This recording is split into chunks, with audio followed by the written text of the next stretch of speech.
Donald Trump ಇಡೀ ಜಗತ್ತಿನಾದ್ಯಂತ ಒಂದು ಆಟ ಶುರು ಮಾಡ್ಕೊಂಡಿದ್ದಾನೆ. ಅದೇನಂದ್ರೆ ಟ್ಯಾರಿಫ್ ಅನ್ನೋ ಒಂದು ಆಟ.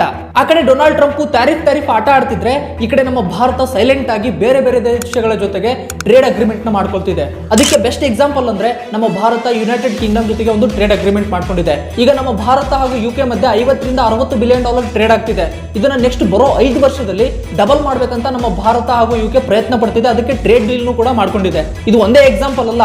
ರೀಸೆಂಟ್ ಆಗಿ ನಮ್ಮ ಭಾರತ ಒಮಾನ್ ಅನ್ನೋ ಕಂಟ್ರಿ ಜೊತೆಗೂ ಕೂಡ ಟ್ರೇಡ್ ಅಗ್ರಿಮೆಂಟ್ ನ ಮಾಡ್ಕೊಂಡಿದೆ. ನಮ್ಮ ಭಾರತ ಹಾಗೂ ಒಮಾನ್ ಮಧ್ಯೆ ಈಗ ಅಪ್ರಾಕ್ಸಿಮೇಟ್ ಆಗಿ $10 ಬಿಲಿಯನ್ ಟ್ರೇಡ್ ಆಗ್ತಿದೆ. ಬರೋ 4 ರಿಂದ 5 ವರ್ಷದಲ್ಲಿ ಇದನ್ನ $50 ಬಿಲಿಯನ್ ಮಾಡ್ಬೇಕಂತ ನಮ್ಮ ಭಾರತ ಹಾಗೂ ಒಮಾನ್ ಪ್ರಯತ್ನ ಪಡ್ತಿದೆ. ಈ ಟ್ರೇಡ್ ನ ಯಾವ ರೀತಿ ಮಾಡ್ಕೊಂಡಿದೆ ಹೇಳಿ?